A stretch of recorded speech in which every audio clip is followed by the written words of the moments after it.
नमस्कार दोस्तों, super 7 channel में आपका स्वागत है। मेरा नाम है पुखराज वैष्णव और आज ब्लड सर्कुलेशन सिस्टम की उसी कड़ी को आगे बढ़ाते हुए आज पढ़ेंगे ब्लड ग्रुप्स। थोड़ा सा 2-3 मिनट रिवीजन कर लेते हैं, वेरी फास्ट। ठीक है दोस्तों, चालू करते हैं।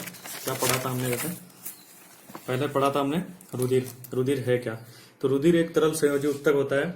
इसका रंग लाल, स्वाद नमकीन तथा इसका माध्यम क्षारीय होता है। ठीक है दोस्तों, अब ये तरल क्यों है, इसका रंग लाल क्यों है, नमकीन क्यों है, क्षारीय क्यों है, ये सारी चीजें बता दी गई है। ब्लड्स के 2 पार्ट्स बनाए थे हमने। एक था आपका प्लाज्मा जो 55% होता है आपके टोटल ब्लड्स का, और दूसरा 45% होता है आपका ब्लड सेल्स।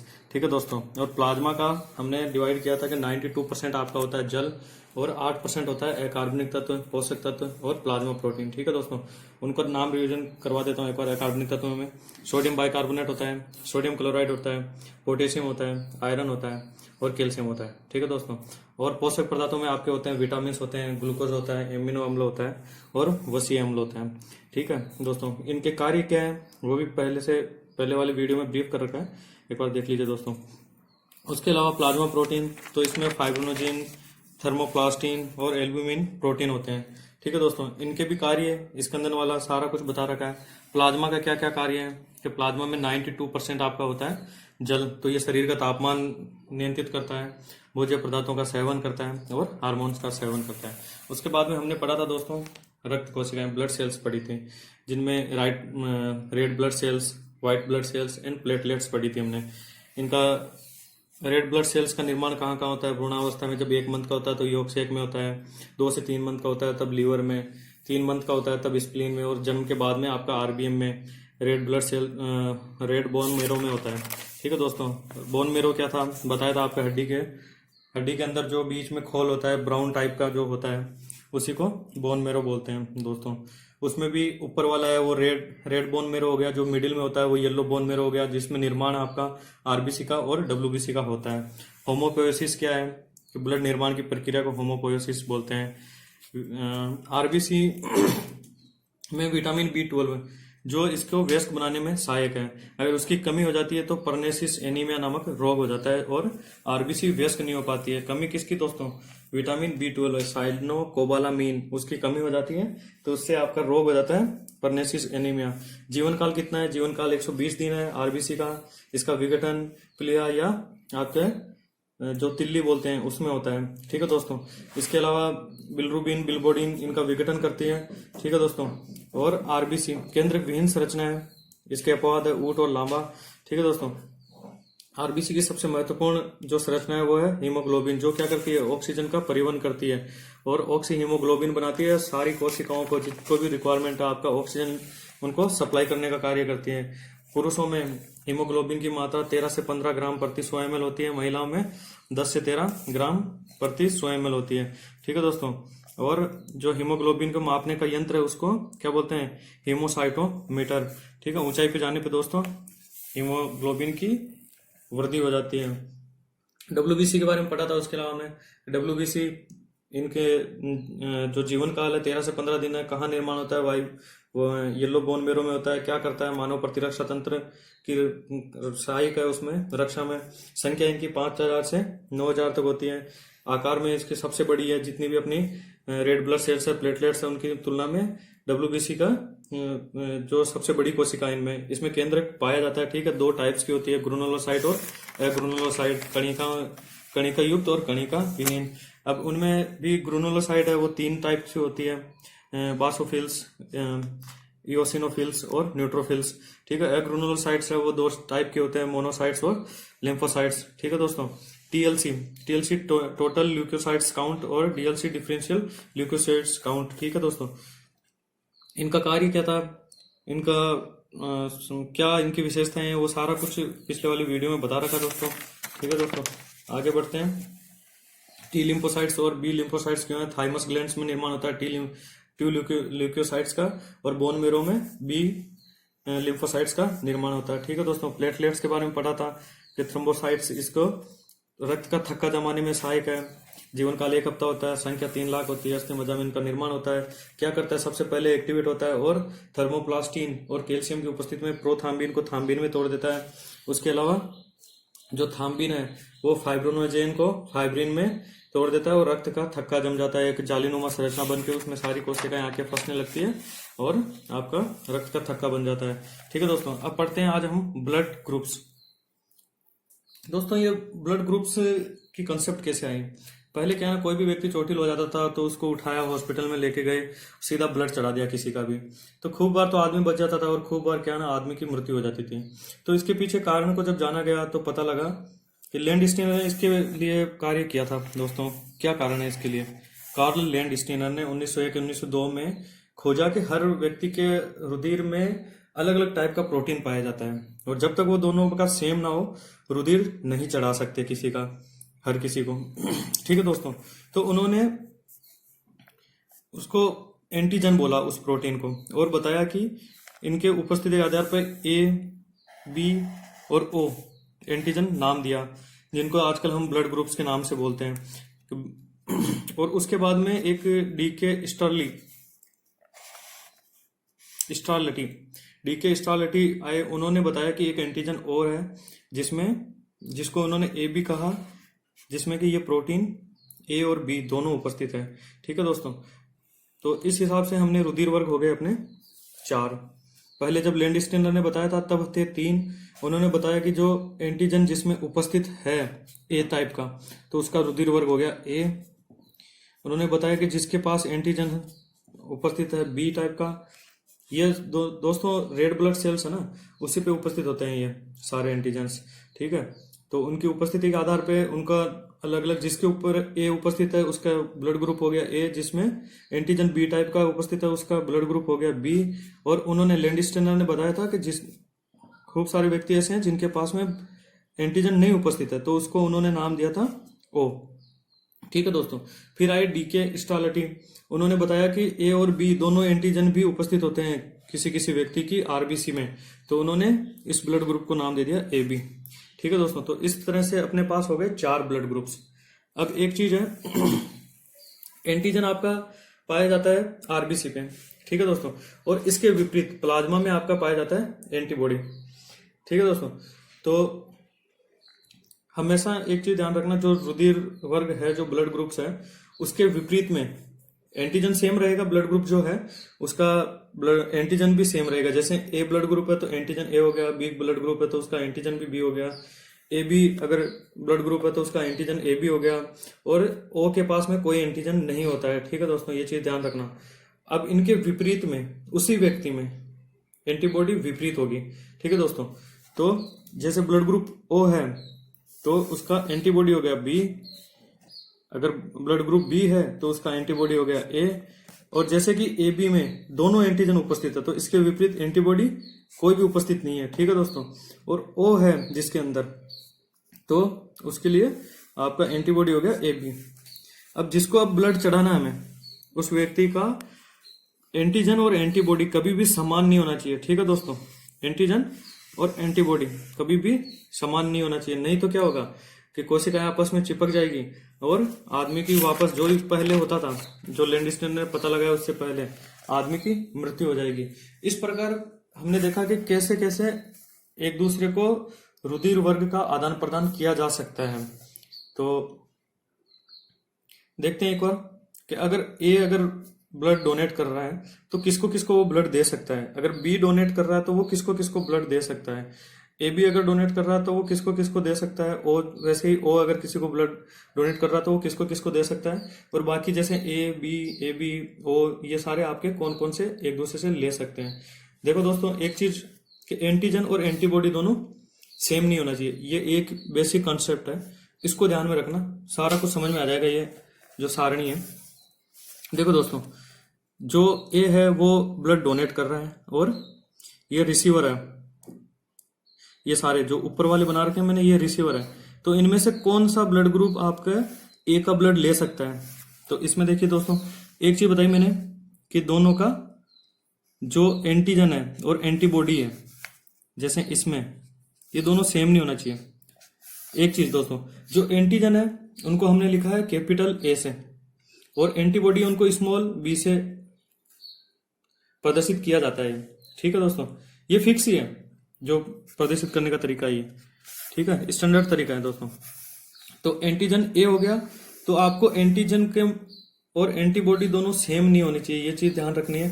तो ए अगर ब्लड डोनेट कर रहा है तो इसके रिसीवर कौन कौन से हो गए, तो आपको पता है ए के पास में एंटीजन ए है, और जैसे बी है, ओ है, इनके पास में क्या है, इनके पास में एंटीबॉडी क्या है, एंटीबॉडी देखिए बी के पास में ए है, तो दोनों सेम हो गया ना, एंटीजन एंटीबॉडी। इसी तरह के ओ के पास में देखिए एंटीजन ए, और इसमें भी एंटीबॉडी ए बी है, मतलब ए उपस्थित है ना उसमें, तो यही चीज दोनों सेम नहीं होने चाहिए। तो ये दोनों तो क्रॉस हो गए आपस में, ये खत्म हो गए। अब आइए वापस अपने ए और ए बी के ऊपर। तो ए के अंदर क्या है, इसमें देखिए ए जो हम डोनेट कर रहे हैं वो, उसके पास एंटीजन ए है, और जो ग्रहण कर रहा है ए, उसके पास में एंटीबॉडी बी है। मतलब आपस में आराम से ब्लड दे सकते हैं, आपस में नहीं, मतलब ये दे सकता है ब्लड इसको, ए जो है ना, जो ए को ब्लड दे सकता है, और किसको दे सकता है, तो ए बी के अंदर क्या है, एंटीबॉडी कुछ भी नहीं है, तो हम दे सकते हैं उसको ब्लड कैसे भी, तो इसको भी ब्लड दे सकता है ए। ठीक उसी तरह से बी, मतलब एंटीजन अगर बी है तो आपको एंटीबॉडी बी वाले को छोड़ देना है। तो इसी हिसाब से बी एंटीबॉडी आपके पास में हो गई ए के पास में और ओ के पास में, तो इन दोनों को सीधा सीधा क्रॉस कर दो आप। उसके अलावा बी और एंटीबॉडी ए बी इनको दे सकता है, ओ के पास में कोई एंटीबॉडी नहीं है, इसको दे सकता है। ठीक है, इसी तरह से जैसे ए बी एंटीजन है, अब एंटीजन ए बी है, अब देखना दोस्तों इस चीज को, तो इसके अंदर एंटीबॉडी बी है, इसके अंदर एंटीबॉडी ए है, इसके अंदर एंटीबॉडी ए बी है, तो इन तीनों को ही ब्लड नहीं डोनेट कर सकता, वो नहीं दे सकता। ठीक है, ए बी केवल ए बी को ही दे सकता है दोस्तों, ध्यान रखना ये चीज। अब ओ के पास में कोई एंटीजन नहीं है, तो एंटीबॉडी कुछ भी हो, क्या फर्क पड़ना है, किसी को भी दे सकता है। ठीक है दोस्तों, आशा करता हूँ आया होगा थोड़ा बहुत समझ में आपको, जो भी एक बार वापस पीछे करके इसको देख लेना दोस्तों। तो यूनिवर्सल डोनर कैसे हो गया, कौन हो गया, ओ हो गया पहली बात तो। और क्यों हो गया, क्योंकि इसके पास में कोई भी एंटीजन नहीं है, तो ये किसी को भी कोई भी एंटीबॉडी वाले को ब्लड अपना डोनेट कर सकता है। ठीक उसी तरह से यूनिवर्सल एक्सेप्टर कौन हो गया, तो ए बी। क्यों, क्योंकि इसके पास में कोई एंटीबॉडी नहीं है, तो एंटीबॉडी नहीं है तो किसी का भी ब्लड ग्रहण कर सकता है। ठीक है दोस्तों, तो यहां तक आपकी समस्याएं सोल्व हो गई थी कि ब्लड चढ़ाने वाली। तो फिर उसके बाद में भी देखा कि इसके बाद में भी जब रक्तदान करते थे तो भी जो परसेंटेज था, रेशियो मृत्यु का, वो कम हुआ था, लेकिन तब भी पूरी तरीके से खत्म नहीं हुआ था। तब क्या किया ना, जो आपके वापस लैंडस्नेयर साहब ने, वो वीनर महोदय के साथ में गए थे वापस अफ्रीका के जंगलों में, और उन्होंने एक बंदर के अंदर पता लगाया कि एक और प्रोटीन उपस्थित होता है जो कि सेम मानव में भी उपस्थित होता है, एक अलग टाइप का। उसको उन्होंने, उस बंदर का नाम आरएस रिसस बंदर था, उसी के नाम पे उन्होंने इसको आरएच प्रोटीन नाम दिया। और जिस व्यक्ति के अंदर ये प्रोटीन उपस्थित था उसको उन्होंने आरएच पॉजिटिव, और जिसके अंदर नहीं था उसको आरएच नेगेटिव के नाम से आगे डिफाइन कर दिया। तो इस हिसाब से आपके ब्लड ग्रुप बन गए आपके 8 दोस्तों। जैसे देखिए कि ए, तो ए का ब्लड ग्रुप अब हो गया A positive A negative, B का B positive B negative, A B का A positive A B positive A B negative, O का ओ पॉजिटिव ओ नेगेटिव। अब इनमें पॉजिटिव वाले में सब में जो आरएच फैक्टर था, जो उस बंदर के अंदर प्रोटीन मौजूद था दोस्तों, तो वो प्रोटीन इनमें भी मौजूद है। ठीक है दोस्तों, तो इसका मतलब हो गया कि इनके अंदर वो पॉजिटिव है आरएच, मतलब आरएच फैक्टर जो मौजूद है इनमें, और दूसरा जो नेगेटिव है उनमें वो आरएच प्रोटीन, जो प्रोटीन था उसमें आरबीसी में, वो उपस्थित नहीं है। ठीक है दोस्तों, ऐसे ही ए में ए पॉजिटिव में उपस्थित है, बी में नहीं है, बी के अंदर ए नेगेटिव में नहीं है, बी पॉजिटिव में उपस्थित है, बी नेगेटिव में उपस्थित नहीं है, ए बी पॉजिटिव में उपस्थित है, ए बी नेगेटिव में वो उपस्थित नहीं है, ओ में उपस्थित है, ओ नेगेटिव में उपस्थित नहीं है। ठीक है दोस्तों, एक चीज अब यहाँ पे कि आरएच पॉजिटिव वाले पुरुष की शादी आरएच नेगेटिव वाली महिला से नहीं करानी चाहिए कभी भी, ये चीज ध्यान रखना दोस्तों, बहुत बहुत इंपॉर्टेंट है कि आरएच पॉजिटिव जो पॉजिटिव है पुरुष पॉजिटिव और ये नेगेटिव, ये ए की कंडीशन है दोस्तों, महिला नेगेटिव नहीं। ठीक है दोस्तों, तो आरएच पॉजिटिव वाले की नेगेटिव वाले से नहीं शादी करनी चाहिए। क्यों नहीं करनी चाहिए? क्योंकि जो पहला बच्चा पैदा होता है ना दोस्तों, वो तो एकदम स्वस्थ पैदा हो जाता है, और उसके बाद में जो अगला बच्चा होता है तो क्या होता है ना, आरबीसी जो है रेड ब्लड सेल्स वो आपस में चिपक जाती है दोस्तों, और एरिथ्रोब्लास्टोसिस फेटेलिस नामक रोग इसको बोलते हैं कि उससे क्या ना बच्चे की मृत्यु हो जाती है माँ की पेट में ही। पहले वाले में क्या होता है ना, बच्चे के खिलाफ उसको फॉरेन बॉडी नहीं मानते हुए माँ की जो बॉडी है उसके खिलाफ एंटीबॉडी नहीं बनाती है। जबकि दूसरी वाली कंडीशंस में क्या है ना दोस्तों, दूसरा बच्चा जो पैदा होता है उस टाइम उसकी माँ की बॉडी उस बच्चे के खिलाफ अपनी एंटीबॉडी बना के तैयार रखती है, उसको खत्म कर देती है दोस्तों। ठीक है, पेट में ही बच्चे की मृत्यु हो जाती है। तो ये एक ओनली वन कंडीशन है दोस्तों कि मेल आपका पॉजिटिव, फीमेल नेगेटिव, ये नहीं होना चाहिए। नहीं तो पहली संतान आपकी स्वस्थ पैदा होगी, दूसरी से एरिथ्रोब्लास्टोसिस फेटेलिस नामक रोग हो जाएगा, उससे उनकी मृत्यु हो जाएगी। ठीक है दोस्तों, तो इस हिसाब से अब आप बताओ कि ब्लड ग्रुप्स किसको किसको कौन कौन डोनेट कर सकता है। एक नियम तो पहला तो आपका एंटीजन एंटीबॉडी सेम नहीं होना चाहिए दोस्तों। दूसरा वो हो गया आपका कि पॉजिटिव वाला नेगेटिव को नहीं देना है। ठीक है, सीधा सीधा तो सीधा एक चीज कि आपको नेगेटिव वाले जितने भी है ना दोस्तों उनको हटा दो सीधा ही। जैसे ये हटा दिया, ये हटा दिया, ये हटा दिया, इनको काट दो सीधा सीधा ही। बाकी अपना सेम वाला नियम पहले वाले कि एंटीबॉडी वाला नियम वापस लगा दो। तो एंटीबॉडी इसके अंदर क्या है बताया था दोस्तों, एंटीबॉडी आपकी इसके अंदर कुछ भी नहीं है, तो इसको आप ब्लड डोनेट कर सकते हो। इसके अंदर एंटीबॉडी बी है, इसमें एंटीजन ए है, ब्लड डोनेट कर सकते हो। सेम ऐसे ही, लेकिन जो नेगेटिव वाला ना दोस्तों वो आपके नेगेटिव वाले को दे सकता है, ये ध्यान रखना। नेगेटिव वाला नेगेटिव वाले को दे सकता है, और नेगेटिव वाला अगर डोनेट कर रहा है तो वो पॉजिटिव वाले को भी दे सकता है। लेकिन अगर आपका जो देने वाला है डोनर वो अगर नेगेटिव है तो वो आप क्या पॉजिटिव है तो वो आपका नेगेटिव को नहीं दे सकता। ठीक है दोस्तों, ये कंडीशन है। पॉजिटिव वाला अगर ब्लड दे रहा है तो नेगेटिव वाले को नहीं देगा, और जबकि आपका नेगेटिव वाला ब्लड डोनेट कर रहा था वो पॉजिटिव वाले को दे सकता है। ठीक है दोस्तों, इसमें ये नहीं दे सकता, ये चीज ध्यान रखना। ठीक है, इससे फिर ब्लड ग्रुप देख लीजिए आप, ये आप घर बैठ के आराम से बना सकते हो। दो ही चीज ध्यान रखनी है आपको, एंटीबॉडी एंटीजन सेम नहीं होना चाहिए पहली बात तो।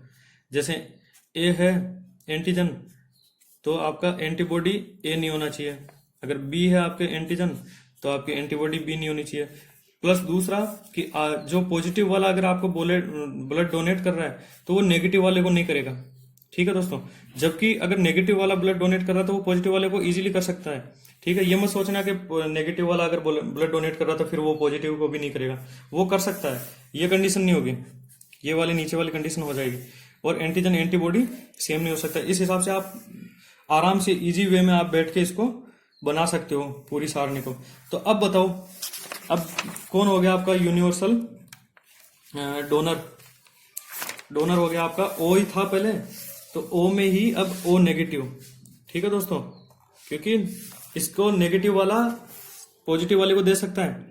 ठीक है, जबकि पॉजिटिव वाला नेगेटिव वाले को नहीं दे सकता, तो नहीं देगा ये देख लीजिए, चारों काट दिए मैंने, ये चारों काटे हुए हैं। ठीक है दोस्तों, लेकिन नेगेटिव वाला पॉजिटिव को तो दे सकता है। तो ये देखो, ये राइट के निशान बना रखे हैं, ये पॉजिटिव वाले को दे रहा है सबको। ठीक है, बाकी अपना नॉर्मल वाला देना है ही।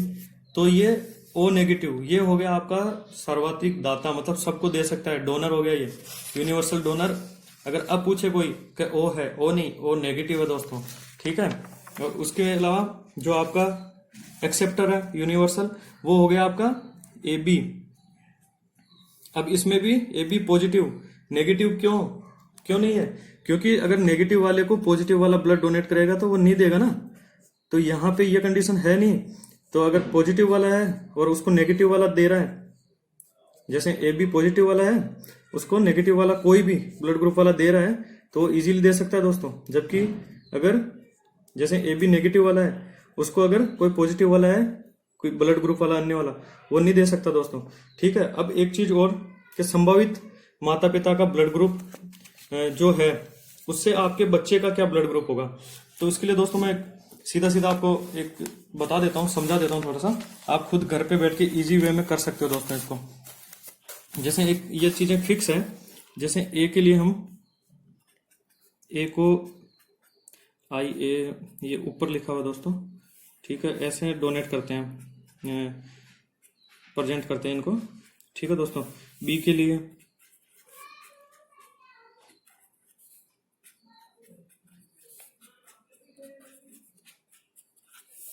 और ओ के लिए, ए बी के लिए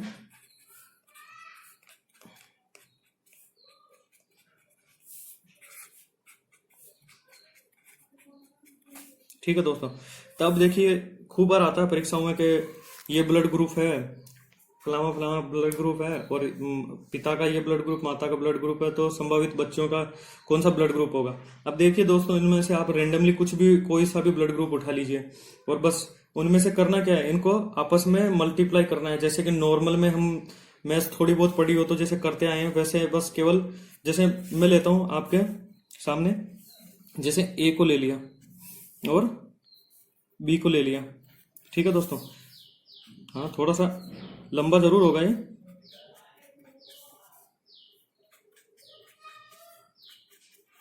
इनको क्या करना ना, जैसे मल्टीप्लाई करते थे ना, इनको मल्टीप्लाई करना है बस।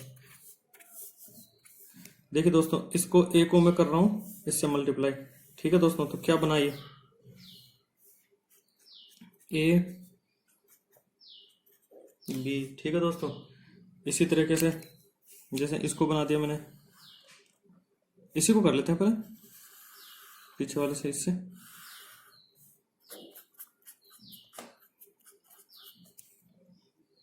ठीक है। पहला वाला हो गया, अब पहले वाले को दूसरे वाले से करते हैं पहले।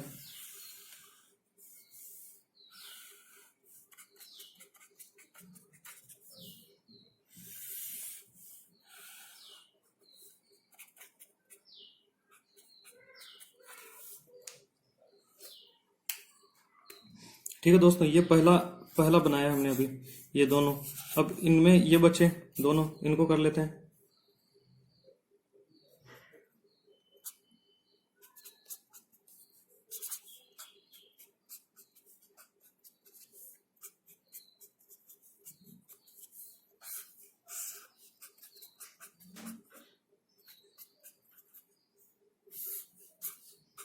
आई ए, आई ओ, आई ओ, आई बी, दिख रहा होगा दोस्तों। अब देखिए दोस्तों, जैसे आई ए आई बी, ये कहाँ है देखो अपना ए बी वाला, तो ये ए बी हो गया अपना। ठीक है दोस्तों, ठीक इसी तरीके से ये भी ए बी हो गया। ठीक है दोस्तों, ये भी अपना ए बी हो गया। ऊपर में देखिए ये देखते रहिए दोस्तों। ठीक है, A B A B A B, और ये कहाँ है, ये देखिए ये वाला, तो ये हो गया ए। ठीक है दोस्तों, अब देखिए जैसे ये वाला, ये भी हो गया पेचीवार वाला, ये ए हो गया, ये हो गया आपका, उल्टा लिखा हुआ है कोई नहीं, लेकिन बी हो गया, ये हो गया ओ।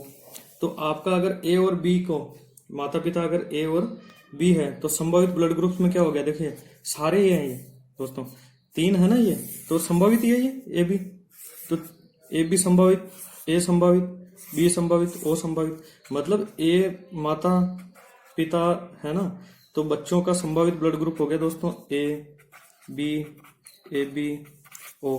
ठीक है दोस्तों, तो बस केवल आपको जो भी ब्लड ग्रुप है उनको क्या करना ना, ब्लड ग्रुप का ये केवल ये फॉर्मूला है, ये चीजें ये ध्यान रखना, ये चारों, बस केवल इतना सा तो मेहनत करनी पड़ेगी आपको दोस्तों कि इनको ना आप आराम से घर बैठ के बना सकते हो। केवल ये चीजें ध्यान रखना, आपस में इनको मल्टीप्लाई करना है। कैसे मल्टीप्लाई करना है, मल्टीप्लाई करना जानते हो आप, बस थोड़ा सा लंबा यही होगा, उसके अलावा तो आपका लंबा नहीं होगा इतना ये बाकी के। तो आपस में एक बार करवा के देखिए इनको घर पे, और संभावित जो ब्लड ग्रुप्स हैं वो पता कीजिए, माता पिता के बाद में बच्चों का कौन सा ब्लड ग्रुप्स होगा। ठीक है दोस्तों, तो आई होप जितना मैंने समझाया उतना समझ में आया होगा। ठीक है दोस्तों, और अधिक से अधिक अपने दोस्तों को शेयर कीजिए, लाइक कीजिए और सब्सक्राइब कीजिए हमारे चैनल को, सुपर 7 को। थैंक यू दोस्तों।